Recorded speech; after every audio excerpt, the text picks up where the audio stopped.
वहीं Kerala literature festival में सांसद शशि थरूर ने कांग्रेस नेतृत्व के साथ अपने मतभेदों पर सफाई दी है। उन्होंने कहा कि उन्होंने कभी भी संसद में पार्टी की आधिकारिक लाइन का उल्लंघन नहीं किया है। थरूर ने कहा कि एकमात्र मुद्दा जहां उन्होंने सार्वजनिक रूप में मतभेद जताया था वह ऑपरेशन सिंदूर था। उन्होंने इस पर अपने बयान को स्पष्ट करते हुए कहा कि वह आज भी अपने विचारों पर कायम है।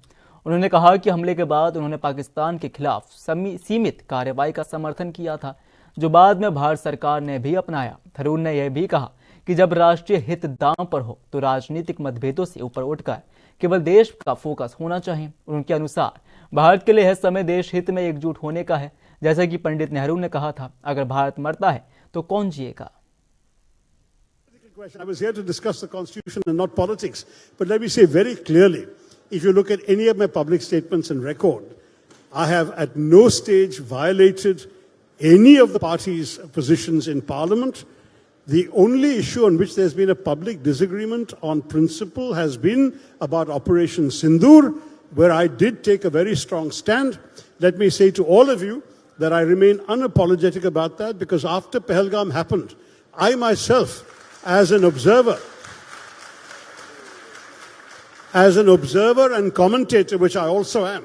In Parliament, we have lawyers, we have doctors, we have business people. We also have some writers, and I'm one of them. And as a writer, I had written a column in the Indian Express, the North Indian Express, which I think I gave the title After Pahalgam. They gave it the title Hit Hard, Hit Smart. And what did I advocate in that article?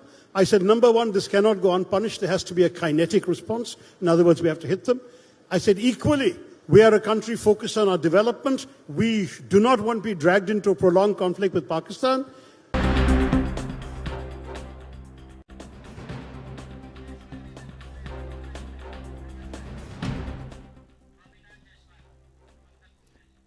चलिए, कांग्रेस प्रवक्ता स्वामीनाथ जायसवाल मौजूद हैं, बात करने की कोशिश करते हैं। स्वामीनाथ जी, ये बताइए कि लगातार हम शशि थरूर के बयान सुनते हैं और लगातार हम कुछ ऐसे पल भी देखते हैं जब कहीं ना कहीं हमें दिखता है कि शशि थरूर का झुकाव बीजेपी की तरफ है। ऐसा कुछ क्या है? पहला सवाल तो मेरा यही है। और दूसरी बात, आप मुझे ये बताइए कि जो अब इनका बयान थरूर का, तो क्या इन्होंने अभी क्लियर कर दिया है कि कहीं ना कहीं वो अभी कांग्रेस के साथ ही है?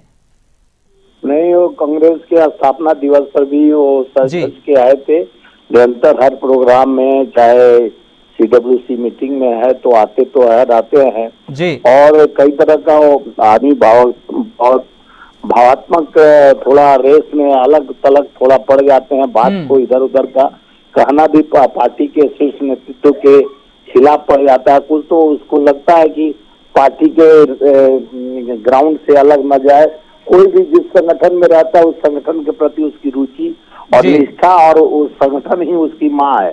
उसके साथ हमेशा निष्ठावान बनकर, और कभी भी, और पार्टी के शीर्ष नेतृत्व ही तय करते हैं कि भाई लेकिन उनको कोई अलग थलग तो वो अपने भाषाओं से चाहे किसी विचारधाराओं से हुए होंगे, लेकिन पार्टी उनको अभी तक कोई ऐसा नहीं कहा कि आपको निकाल दिया गया, चाहे हटा गया। कभी कभी भावनात्मक भाव में बहकर किसी का तारीफ कर जाते हैं, जिसकी वजह से नेतृत्व को भी लगता है कि नहीं, संगठन की जो जिम्मेवारी है उसको आपको निर्वहन करना चाहिए। आप सांसद हैं और कांग्रेस के सांसद हैं और पार्टी के निष्ठावान कार्यकर्ता हैं। आप निरंतर पार्टी के लिए हमेशा, जब से है तब से जीत कर आ रहे हैं, तो पार्टी के सिंबल पर ही जीत के आ रहे हैं। पार्टी ही आपकी अमूर्त शक्ति है, पार्टी ही आत्मा है। पार्टी के साथ विश्वास हमेशा जमा कर रखना, विश्वास के ऊपर चलना, पार्टी का किसी भी पार्टी से कोई रहे अपने दायित्व को, यही निर्वहन हम लोग भी है। कांग्रेस का तो हमारी मात्र शक्ति है। हम नहीं कि हमको पद की लुलुपता, चाहे हमको राष्ट्रपति बना दे तो हम छोड़ के बीजेपी में, चाहे कहीं पार्टी में। कई लोग होते हैं जो स्वार्थ की राजनीति करते हैं, क्षण भर के लिए इधर आया सत्ता तो इधर हो जाते हैं, उधर गई सत्ता, कई लोग ईडी का पैसा बचाने के लिए चले जाते हैं, कई लोग धंधा करने चले जाते हैं।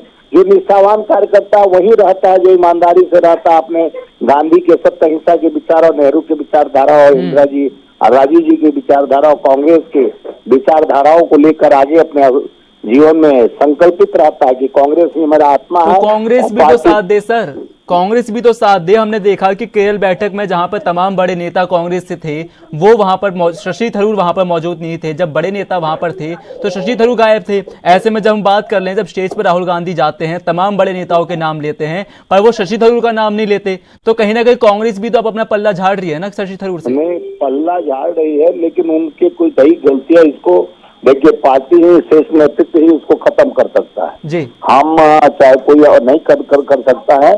अगर उनसे गलती हुई है तो कुछ पार्टी जोड़ने की काम, राहुल गांधी जी हमेशा जोड़ने की राजनीति करते हैं और खड़गे जी, राहुल जी मिलकर वो डिसीजन, अब देखिए कोई भी, कई लोग पार्टी में कई तरह का अपना वक्तव्य दे देते हैं जिससे पार्टी को कोई नुकसान होता है, जिसका पार्टी में रहकर पार्टी के साथ हमेशा आपको मजबूती से रहना पड़ेगा और पार्टी के शीर्ष नेतृत्व को भी समझना पड़ेगा कि जब वो पार्टी को छोड़े नहीं है, पार्टी के साथ निष्ठा से खड़े हैं और पार्टी के लिए हमेशा अपना कांग्रेस के सिंबल को ही लेकर मतलब पार्टी का समर्थन करना, अपोजिशन के बारे में गलत बोलना, ऐसा? हाँ, ऐसा कुछ है कि आप पार्टी का समर्थन तभी कर सकते हैं जब तक आप अपोजिशन के खिलाफ ना बोले? नहीं, अपोजिशन के खिलाफ तो बोलना ही पड़ेगा। अपोजिशन गलती करेगा तो हम आप कांग्रेस से आप सांसद है, उसके विरोध करके आप भाजपा का जो खड़ा था कैंडिडेट, उसके खिलाफ ही ना आप लड़के आए चुनाव में। उसका कोई गलती था तभी तो आप उसको बताए, तो आपको जनता चुन के भेजती है।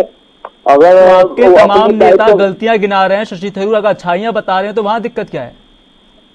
अच्छाइयां उसको बताना चाहिए जहाँ उससे विकास तय हो, देश की तरक्की उन्नति हो।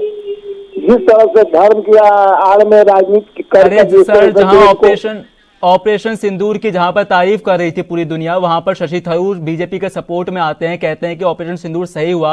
वहां पर भी कांग्रेस को दिक्कत है कि ऑपरेशन सिंदूर के बारे में शशि थरूर बोल रहे हैं, तो वो भी गलत है।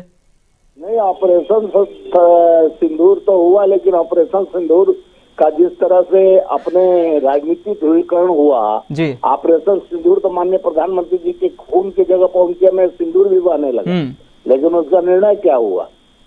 क्या हुआ कि पूरे चलिए, अब सवाल यही है कि अब देखना ये होगा कि शशि थरूर की नैया कितनी दूर तक जाती है, क्योंकि सवाल के घेरे में तो वो लगातार बने रहते हैं और अभी भी है। चलिए, बहुत बहुत शुक्रिया।